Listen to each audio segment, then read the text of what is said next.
Hallo und herzlich willkommen bei noch Time Bandit Sailing. Und zwar, wir sind wieder in Bremen gelandet und sind bei einem Schiff, was wir vor 2 Videos uns mal angeguckt hatten. Und zwar die Coronado 35. Nach langem Überlegen habe ich mich dafür entschieden, das Schiff zu kaufen. Das Ganze ist jetzt auch schon über den Tisch gewickelt, sage ich mal, bald das neue Zuhause. Jetzt muss ich natürlich zusehen, dass man das bis Anfang nächsten Jahres oder sage ich mal Anfang Saison nächsten Jahres wieder einsatzbereit kriege. Klar, das Schiff ist nicht das Schönste, technisch aber in einem guten Zustand. Und nun ist es das Ziel, es wieder einsatzbereit zu kriegen durch die ganzen Punkte, wenn wir jetzt gleich nochmal durchgehen, was alles gemacht werden muss.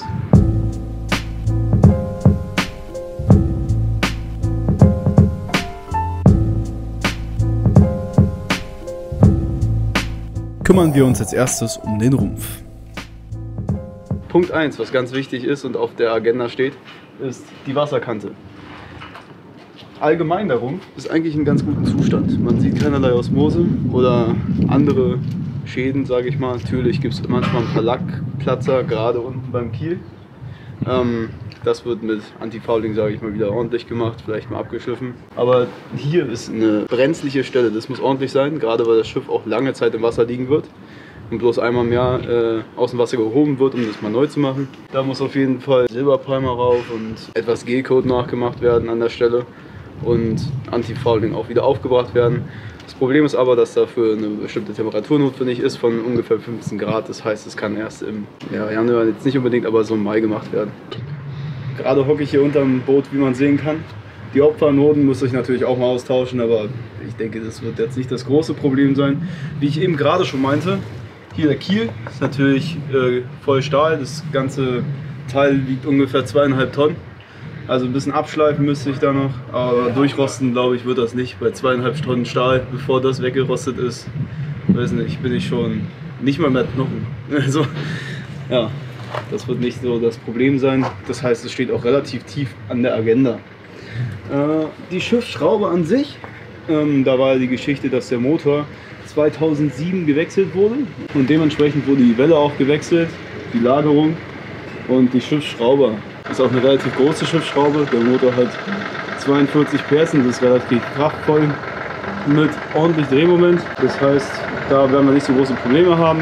Aber zum Motor kommen wir später noch einmal. Hier hat sich bloß ein bisschen Kalk abgelagert.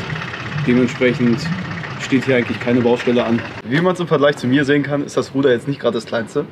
Hier haben wir höchstens wieder ein kleines Problem. Opferanode, obwohl die eigentlich noch ganz gut aussieht. So eine Seite angeschraubt. Stört aber nicht. Ich meine, bevor das abfällt, wird da nicht viel passieren. Oder das ganze Ruder ist weg, weil wir wogegen gefahren sind. Ja, die Lagerung hier sieht schwierig aus. Also das ist eigentlich bloß eine Zwangslagerung. Viel Spiel hat das Ruder aber gar nicht, weil es hat eigentlich gar kein Spiel. Deswegen denke ich auch nicht, dass es unbedingt notwendig ist, bloß für einen Notfall, damit es nicht ausreißen kann oben an den Kipppunkt. Sonst wieder Antifouling rüber machen, ein bisschen anschleifen vielleicht und fertig ist das Ganze. Jetzt kann ich noch mal kurz was zu sagen, warum der Lack von dem Boot gar nicht mehr so schön aussieht. Und zwar hier, gerade an den Fenstern sieht man ja, dass dort Papier dran ist. Das Boot wurde nämlich mal lackiert und nach dem Lackieren nicht mehr angefasst. Und der Lackierer hat es anscheinend nicht mal geschafft, das Kreppband abzumachen. Das ist jetzt natürlich echt traurig, weil ich wette, wenn ich das abmache, werde ich auch ein bisschen Lack mit runterziehen. Aber das wird im Endeffekt trotzdem besser sein, als wenn ich das dran lasse, weil ja, schön ist es nicht. Man könnte es auch bald als Bootsratte bezeichnen. Ich weiß nicht, ob ihr damit das auch anfangen könnt, aber ja, das gleiche oben bei der Kante. Ich denke mal, deswegen blättert da auch so vieles ab. Das heißt, das ist kein Lack, das ist wirklich bloß das Kreppband. Aber der Lack darunter wird nicht besser geworden sein dadurch. Oder es ist eine gute Konservierung, ich weiß nicht. Vielleicht hat es ja geklappt. Ne? Neue Erkenntnisse, wissenschaftliche, sind immer nicht verkehrt. Reden wir als nächstes über die Takelage und das Deck. Da ich zu blöd war, das Mikro anzuschalten, hier im Voiceover. Der erste Mast hat eine Rolleinrichtung für das Großsegel. Das heißt, direkt hinter dem Mast wird das Segel aufgerollt. Sonst haben beide Mäste Sprossen, um auf die Spitze klettern zu können. Das ist natürlich vom Vorteil, falls sich etwas verhaken sollte. Ob man darauf bei 2 Meter Welle noch Bock hat, ist eine andere Frage. An der Spitze befindet sich noch die elektrische Ankerwinde. Momentan habe ich die auch nicht mal getestet, ob die funktioniert, also drückt mir bitte die Daumen. Unter den Klappen befindet sich also die Kette. Der Rest ist Stauraum. Der große Mast hat natürlich eine ganz andere Dimension als der Time Bandit. Der hintere könnte aber ungefähr dem Mast der Time Bandit entsprechen. Und sonst muss das laufende Gut wahrscheinlich mal nach und nach ersetzt werden. Das Schiff muss auf dem Deck auch wieder sauber gemacht werden. Und seit der Probefahrt liegt es etwas blöd auf den Trailer, wie man sieht. Es lehnt etwas an der Runge. Die Decksluken müssen auf jeden Fall erneuert werden. Die Hölzer sind ziemlich morsch und die Dichtungen hin. Noch kommt aber kein Wasser rein, also kann das erstmal etwas nach hinten geschoben werden. Die Plicht. Okay, dann sind wir jetzt in der Plicht gelandet von der Coronado 35, besser gesagt Shanti 3, das ist nämlich ihr Name, von der alten Lady. Wir haben hier einiges an Instrumente auch vorhanden, Navigationsinstrumente, und zwar einmal ein Windmesser, funktioniert auch, warte mal, ich mach den mal gerade an. Und zwar haben wir einmal ein Windmesser, wie man sieht, funktioniert auch ganz gut. Was haben wir gerade? 1, oh, der baut sich gerade auf, ich habe ihn gerade angeschalten. 5,3 Knoten Geschwindigkeit, gut zu wissen. Und die Windrichtung zeigt er auch gleich mit an. Optimal. Dann haben wir noch einen Ruderstellungsanzeiger. Das ist natürlich ganz wichtig bei einem Schiff. Wir haben nämlich ein Steuerrad hier drauf und keine Pinne. Dementsprechend weiß man natürlich auch nicht, wie sich gerade oder in welche Richtung gerade das liegt. Dann eine Logge und ein Tiefenmesser. Tiefenmesser zeigt jetzt natürlich Bullshit an, weil ist ja kein Wasser drunter, ne? Das ist ein Land. Hier drüben ist auch nochmal eine Logge und ein Tiefenmesser. Die sind aber, wie man sieht, nicht mehr ganz funktionstüchtig und tot. Die Geber sind aber noch vorhanden. Da wäre es vielleicht eine Idee, gerade weil die Logge auch kein Rad hat. Das verklemmt sich manchmal gerne und da hat man keine Geschwindigkeitsanzeige. Das ist ja immer sehr schade. Da wäre es vielleicht eine Idee, dass ich hier entweder das rausreiße, Bildschirm hinklatsche und mit einem Raspberry Pi die Signale übernehme und daraus selbst Signal bilde. Da müsste ich aber erstmal verstehen, wie die Geber funktionieren. Wäre eine Option. Oder ich finde einfach diese Anzeigen bei Kleinanzeigen nochmal. Oder jemand von euch sagt, er hat zufällig noch sowas rumzustehen und braucht es nicht mehr. Könnt ihr mir gern Bescheid sagen. Dann ersetze ich die vielleicht auch nochmal und mache die wieder funktionstüchtig. Was haben wir sonst noch an Bord? Hier haben wir einmal einen Plotter. Das ist praktisch Navigationsinstrument. Ne? Also ist eine schöne Sache. Karten sind auch drauf. Und den Autopiloten. Den haben wir bei der Testfahrt auch benutzt. Ist jetzt nicht gerade in der richtigen Richtung gefahren auf dem kleinen Fluss oder Seitenarm von der Weser. Aber ich denke, das ist halt auch justierbar und so wie gerade hier das ganze Schiff verkabelt ist, ist es kein Wunder, es ist eine Katastrophe, ist wirklich. Aber das kriege ich schon wieder hin. Das ist halt auch machbar. Sonst kann ich sagen, das Steuerrad hier an sich ist auch eigentlich eine Selbstkonstruktion von dem vorherigen Eigner. Ist jetzt nicht das Schönste, aber funktioniert. Man kann hier stehen, wie ein Mann und steuern. Und das musst du hier eigentlich machen können, ja. Die Winschen an sich sind auch noch ganz gut. Sind natürlich auch riesige Oshis, kenne ich soweit nicht. Und sonst, was ich hier machen muss, logisch putzen, putzen und nochmal putzen. Und Holzarbeiten, wie man sieht hier. Ja, das ist alles ausgeglichen, kein Lack mehr drauf, nichts, gar nichts. Wie ich das handhaben werde, ob ich das öle oder lackiere, bin ich mir jetzt noch nicht ganz sicher. Könnt ihr ja gerne mal in die Kommentare schreiben, zu was ihr tendieren würdet. Das Interieur. Nun hier im Innenraum sieht man auch wieder, es ist alles dreckig, es liegt noch viel Zeug rum. Ist praktisch vom Eigner verlassen und er wollte nicht mehr viel damit machen und das auch nicht mehr ausräumen. Dementsprechend kann ich gucken, was ich noch gebrauchen kann und was ich weghaue. Hier drüben sehen wir auch, das hat er als Kartentisch benutzt. Hier sind auch noch ein paar Karten zu sehen. Die werden wahrscheinlich auch nicht mehr die neuesten sein. Aber mal gucken, was man davon noch verwenden kann. Ansonsten gibt es hier noch viele alte Instrumente. Das hier zum Beispiel. Ich weiß nicht mehr, was das genau ist. Das hat einen speziellen Namen und wird heutzutage überhaupt nicht mehr verwendet. Dementsprechend, das kann raus. Und hier hinten der ganze Scheiß ist auch komplett tot. Damit kann man nichts mehr anfangen. Die Spannung gerade vom Schiff sinkt wohl auf 11,82 Ampere. Oder Volt, Entschuldigung. Ich weiß nicht, das soll hier auch nicht ganz stimmen, weil es irgendwie falsch angeschlossen ist. Wirklich, die Verkabelung hier ist der Horror. Können Sie es ja mal zusammen angucken. Ich bin sowieso am Überlegen, diesen ganzen Schrank einfach rauszuschmeißen. Dann muss ich bloß gucken, dass ich hier die ganzen Kabeleien und diesen Kabelkanal irgendwie nach oben verlege, damit es halt auch nicht scheiße aussieht. Das soll nämlich auch später mein Schreibtisch werden. Eigentlich sind das mal, um die Historie zu verwenden, oder um auf die Historie erstmal zu beziehen. Das sind eigentlich zwei Doppelstockbetten oder ein Doppelstockbett, wenn man so möchte. Hier unten kommt eine Matratze drüber, genauso wie hier oben.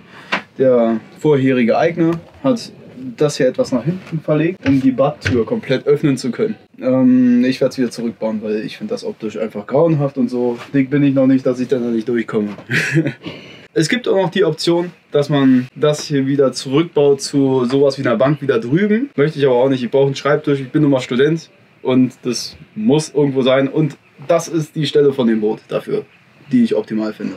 Wenn es hier sowieso ein Schreibtisch wird, hat man natürlich hier unten noch Platz. Das ist auch vorteilhaft, weil wir haben aktuell noch nicht wirklich einen Kühlschrank hier drauf. Und Kühlschrank braucht man natürlich, wenn man hier wohnt. Also glaube ich, hier wird noch ein Kühlschrank reinkommen. Das hier soll wohl auch ein Kühlschrank sein, aber den von Ihnen vertraue ich nicht so ganz. Da würde ich, glaube ich, noch gucken, dass man da was anderes hinbekommt. Vielleicht so ein Seitenlader oder halt auch ein Toplader, obwohl es sinnlos ist an der Stelle. Aber das wird sich noch entscheiden. Hier ist ja die Sitzecke. Hier kann man bestimmt ganz gemütlich mit 4 Leuten sitzen. Dann wird es aber auch schon kritisch. Also da kommt ja sowieso drüben ein Schreibtischstuhl hin, dann hat man 5 Personen, ist auch nice. Und vielleicht sitzt noch jemand auf der Leiter. Eigentlich ist das hier auch die einzige Polsterung in dem Boot. Also denke ich, ist das angebracht, das auch mal zu tauschen. Und ich glaube, so viel Arbeit wird das nicht sein. Das heißt, es wird finanziell noch verkraftbar sein. Es muss aber auch nicht sofort sein. Es reicht erstmal, das Essentielle hier an Land zu machen, bevor man mit dem Kram anfängt. Einmal zur Küche. Hier haben wir einen Gasofen drin mit Gasplatten. Das ist natürlich eine schöne Sache. Auch lösbar. Also frei schwingend. Ist bei Wellen sehr gut, denke ich, damit die Töpfe nicht vom Herd fallen. Denn die Beleuchtung hier überall, weiß nicht, bin ich jetzt noch gar nicht so von überzeugt, aber hier in der Küche scheint es ja ganz gut zu funktionieren. Hier muss man auch wieder alles sauber machen. Viele haben hier auch einen Kühlschrank untergebrachten Toplader. Aktuell ist das bloß Lagerfläche. Denke ich, werde es auch als Lagerfläche belassen und da drüben den Kühlschrank hinbauen. Aber das sind halt nicht so essentielle Sachen, die jetzt anstehen. Da kann man sich halt noch mit Zeit lassen. Mit den ganzen Problemen. Wichtig ist erstmal, dass das Boot ins Wasser kommt, fährt und ja, das irgendwie möglich ist, hier drauf zu wohnen. Den Rest kann man auch noch in Hamburg machen. Aber die grundsätzliche Möbelausstattung planst du so weiter beizubehalten, ne? Also von dem Farbstil und so, oder? Ja, Farbstil werde ich jetzt nicht viel machen. Das ist halt auch ein 50 Jahre altes Schiff. Man sieht auch ein bisschen, dass es so amerikanisch angehaucht ist aus den 70ern. Das lässt sich nicht verweisen. Dann kommen wir mit. Ist hier hinten noch ein besseres Indiz in der Kapitänskajüte. Und zwar, wenn wir hier uns mal an der Seite die Leisten angucken, ne? Das muss man mögen. Ich finde es okay, mich stört es nicht, deswegen bleibt es einfach so.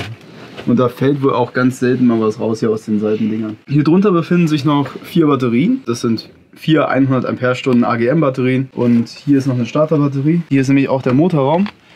Über einen Switch kann man die Starterbatterie wählen oder die Batteriebank für den Anlasser. Da unten befindet sich der 4,1 M Ventus Mitsubishi Motor. Das ist halt ein marinisierter Mitsubishi Motor. Der läuft ganz gut, ist auch relativ neu mit 800 Betriebsstunden und Baujahr 2007. Das heißt, der muss eigentlich bloß jetzt noch winterfest gemacht werden, da es gerade November ist. Und dann ist das eigentlich für den nächsten Winter okay. Ölwechsel muss gemacht werden, Ölfilter tauschen, Dieselfilter. Ganz normalen Dinge, also das wird einen nicht in den Ruin treiben. Sonst, das wird meine Kapitänskajüte, mein Schlafzimmer. Ich denke, das ist ein großzügiges Schlafzimmer, gerade was jetzt so Boote angeht. Hier drüben ist auch noch ein Schlafzimmerschrank, also Schubladen. Auf der Seite ist noch ein Schrank zum Wäsche aufhängen und ähnliches. Elektrisch haben wir hier noch den Autopiloten, der funktioniert gerade mittelmäßig. Da muss ich wahrscheinlich mich nochmal belesen, wie das richtig funktioniert. Und das ein bisschen abändern, aber die Elektrik ist sowieso eine Baustelle beim Boot, das kann man nicht verweisen. Das ist einfach nicht schön und muss überarbeitet werden. Dann befindet sich hier noch eine Hydraulikpumpe, woran der Autopilot angeschlossen ist. Wir haben ja hier ein hydraulisches Ruderprinzip. Unten ist ein Hydraulikzylinder, der das Ruder bewegt und über Hydraulikflüssigkeit wird oben beim Ruder die Stellung übermittelt. Also das Ruder bewegt sich unten mit, aber das Steuerrad bewegt sich nicht mit, wenn der Autopilot angestellt ist. Das finde ich eigentlich in dem Moment ein bisschen komisch, aber ich glaube, das lässt sich bei dem Prinzip nicht verändern. Das heißt, das bleibt dann so und man kann halt mit dem Ruder nicht eingreifen, weil man dann gegen diesen Zylinder arbeitet. Das wird dann auch erstmal so bleiben. Vielleicht würde ich da mal gucken, dass man es optimieren kann, aber das ist noch Zukunftsmusik. Also das kann halt auch erstmal so bleiben. Hier befindet sich sonst noch die Webasto Dieselheizung drin. Die müsste ich in dem Moment auch mal ausprobieren.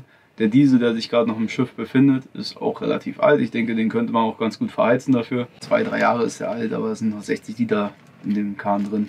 Ich meine, gerade bei den Dieselpreisen sind das 120 €, what the fuck. Halbe Bootskosten hat ausgeglichen. Nein. Was haben wir hier sonst noch? Hier ist noch eine Stange. Das ist nämlich die Notpin-Steuerung. Dann kommt einmal hier unten dieser Pfahl reingeflockt, wo eigentlich das Hydraulikruder angeht. Und durch das Fenster kommt in diese Stange durch und in diese 2 Meter Pinne oben rauf gesteckt. Und dann kann man mit einer Pinne das Boot auch steuern. Also hier befinden wir uns jetzt im Bad. Was gibt es dazu zu sagen? Es ist dreckig. Man muss es sauber machen. Es bringt alles nichts. Da kommt man nicht dran vorbei. Und ja, das wird erstmal das große Problem sein. Hier ist ein bisschen Feuchtigkeit anscheinend dran. Ist auch kein Wunder, weil das ganze Bad ist eine Dusche. Ja, aber was jetzt die Abflüsse angeht, das ist alles in Ordnung. Hier haben wir halt ein paar Ventile drin. Die sind jetzt alle offen, damit das Wasser abfließen konnte nach der Probefahrt. Das ist dann soweit nicht so wild. Hier unten ist ja auch noch ein Abfluss. Das muss ja auch noch dadurch. Die Toilette sieht auch drinnen echt nicht schön aus. Da hat anscheinend länger mal Wasser gestanden. Da ist sogar noch Wasser drin, sehe ich gerade. Hier ist noch irgendwas mit Panzertape geflickt. Anscheinend sind da ein paar Löcher. Und diese komischen Stellschrauben sind auch sinnlos, aber ich glaube, wenn man die wegnimmt, sieht es nicht schöner aus. Also, ja, es ist was zu tun. Und vor allem, ich muss hier erstmal, glaube ich, das ganze Schiff auch mal ein bisschen ausmisten. Ja, und diese Aufkleber sind natürlich auch herzallerliebst, wie meine Oma sagen würde. Okay, hier kommt man auch an den Warmwasserboiler ran. Der wird von dem Motor gespeist. Das Kühlwasser vom inneren Kreislauf, der Motor hat ja eine Zweikreiskühlung, also Wasser wird von draußen angesaugt, geht durch die erste Kühlung, kühlt es innere Flüssigkeit, die dann durch den Motor wandert und gleichzeitig auch durch diesen Durchlauferhitzer erwärmt auch dieses Wasser, wodurch man immer beim Motorlauf 60 Liter sehr heißes Wasser hat. Das ist natürlich eine gute Sache. Das heißt, beim Bootfahren oder beim Motoren kann man immer warm duschen. Geile Geschichte. Sonst hier sehen wir die Verkabelung. Es ist eine Katastrophe, wirklich. Man sieht hier auch einige Anschlüsse, wo einfach Kabel gekappt wurden, aber die Anschlüsse sind noch da. Mindblowing, ja. Aber gut, das kriegt man hin, aber das werde ich alles in Hamburg machen. Das wird hier nicht passieren, ganz ehrlich. Aber das Gute ist an dem Schiff, man kommt wirklich von allen Seiten an den Motor ran. Überall sind hier Luken und ähnliches. Andere Seite von der Küche kommt man auch am Motor ran. Wenn was ist, ist alles machbar. Also das ist eine gute Sache. Dann sind wir auch schon wieder am Ende des Videos angelangt. Ihr habt jetzt das ganze Schiff gesehen. Wie ihr es selbst findet, könnt ihr mir gerne in den Kommentaren einmal mitteilen. Und im Anschluss steht jetzt natürlich auch der Umbau an. Da werden noch 1, 2 andere Videos folgen. Ihr werdet also mit vielen weiteren Videos versorgt. Ich werde auch versuchen, alle 14 Tage ein Video hochzuladen. Wahrscheinlich zum Wochenende. Ich hoffe, diesmal klappt es. Mal ist es sonst auch mal ganz schön ausgelastet, gerade auch während des Studiums. Irgendwo muss das ja auch mal funktionieren. Stopp, stopp, stopp, nicht so schnell. Ich muss an dieser Stelle noch 2 Personen danken, ohne denen es auf keinen Fall so weit gekommen wäre. Und zwar ist das vor allem mein Vater Stefan und Erik von Webers Segelschule. 2-mal haben sie sich auf den sehr weiten Weg gemacht, um den Kahn mit mir auf Herz und Nieren zu prüfen. Das bedeutet mir wirklich sehr viel. Ich erwarte euch hier natürlich jederzeit zum Segeln. Das alles bedeutet nun leider auch, dass die Time Bandit verkauft werden muss. Weitere Infos dazu wird es auf diesem Kanal und der Instagram-Seite Time Bandit Sailing geben. Falls Interesse besteht, könnt ihr euch auch gern über Direct Message bei Instagram an mich wenden. Die gute Videoqualität liegt diesmal an Henry von eventure.cc. Wenn es euch gefallen hat, dann like gerne das Video und lasst ein Abo da. Das ist natürlich kostenlos, doch hilft mir sehr. Vielleicht kann ich mir dadurch auch irgendwann mal eine bessere Kamera leisten. So, jetzt entlasse ich euch aber. Ciao, ciao!